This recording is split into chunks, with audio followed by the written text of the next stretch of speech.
Chaos Gate Daemonhunters is a spiritual sequel to 1998's Chaos Gate, swapping out the original game's Ultramarines in favour of the Psycho-powered Grey Knights of the Ordo Malleus.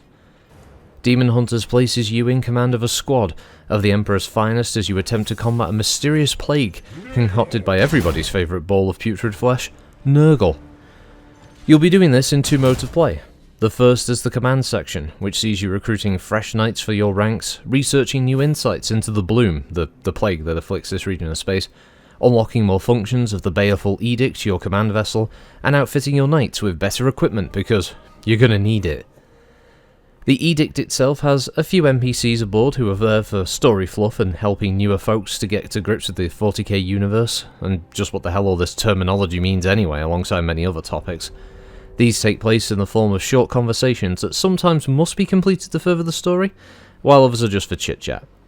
The crew consists of your fellow Grey Knight brother Ektar, an older gent who mainly complains and warns of the portents of doom, Inquisitor Vakir, the headstrong investigator of this demonic malady, and Dominus Lunette, a member of the Adeptus Mechanicus who's more concerned with their ship, and its machine spirit. Ultimately though, it's you who will make all the important decisions, from where to go in the system, to what to research and upgrades that you take, and more crucially, how your Grey Boys perform in the field. The more significant section of the game is the ground mission section. When a bloom occurs, several worlds will show a spike in demonic energy, and the higher the corruption of the system, the more difficult the foes you face. Completing missions on any world will reduce that corruption by 1 point, but you don't have time, for the most part, to counter every single bloom outbreak, so you have to pick and choose which systems to defend and which to allow the corruption to gain traction in. It's not too dissimilar to XCOM really, which this game takes a lot of its cues from gameplay-wise. Much like the more recent outings from Firaxis, Daemonhunters uses a grid-based movement system and action points to take turns during combat. Everything costs AP from movement to reloading, special ability use, and attacks. The default is 3 points, and you have 4 knights maximum to make the best tactical use of. Anyone who's used to playing XCOM will feel right at home here, and anyone new should find this a tad more forgiving in some areas where combat's concerned. Grey Knights are armoured, psycho-powered murder machines, not phased at all by a squad of Nurgle Marines or a horde of cultists that your average low-tier knight, on average, can comfortably take a few hits and dish out numerous kills per turn, and honestly, you're going to need that tactical bonce of yours firing on all cylinders to make the best use of your limited AP. Missions can start out simple enough as move to X objective and kill Y enemy, but due to a secondary mechanic called Warp Surge, things can get either more interesting or ball-bustingly hard. Regardless of your performance during a mission, you'll see after each player turn a bar at the top of the screen filled by a set percentage. When this hits 100, you get a random event.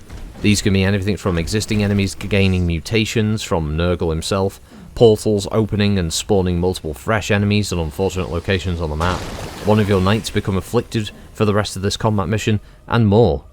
The real kicker is that the next set of warp surges are then faster, adding a few extra percent, so if you don't act pronto, you'll be up to your eyeballs in Nurgle's finest minions.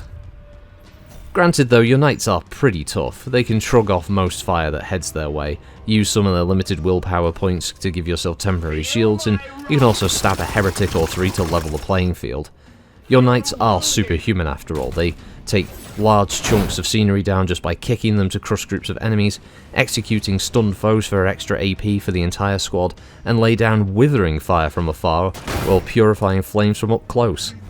Outfitting knights is a simple affair, and gives a decent amount of flexibility regarding weapons, armour and equipment. Leveling up your knights unlocks new abilities and permanent buffs, while it also allows you to equip Terminator armour, the premium armour that makes your knights sound pretty damn intimidating.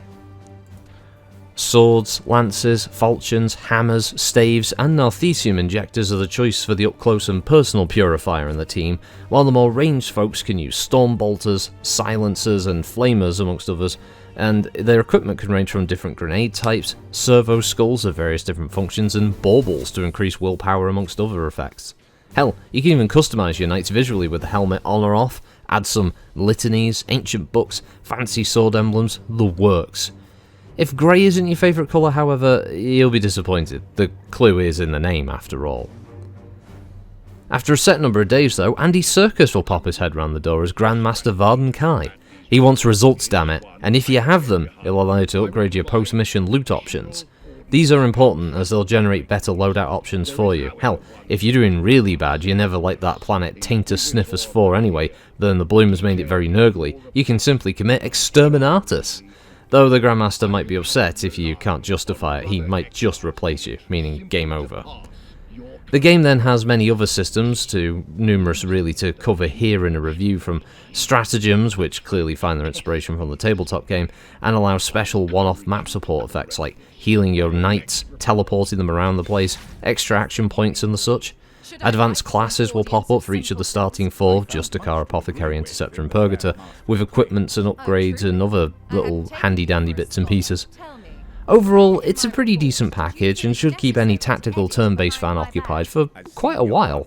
That said, I do have some personal issues with these, and they're largely my own gripes and not gospel, but hear me out.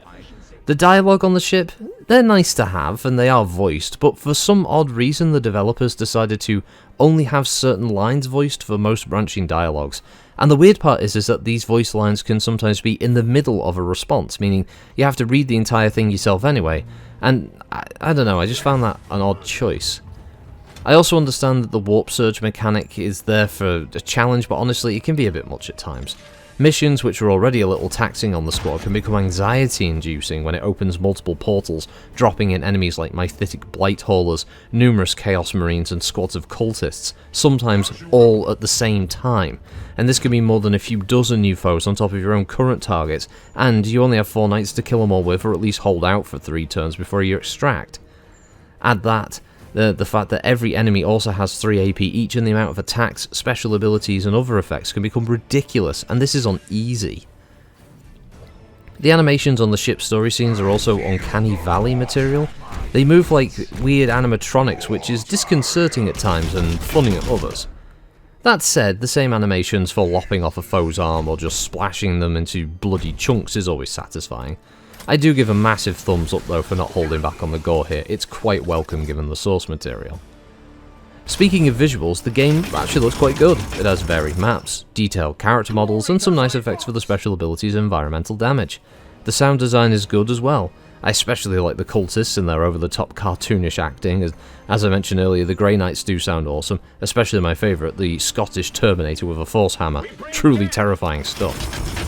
I won't lie though, I would have liked to have seen a larger squad size upgrade, access to other Grey Knight equipment such as Nemesis Dreadknights, and even a vehicle like a Rhino or standard Dreadnought.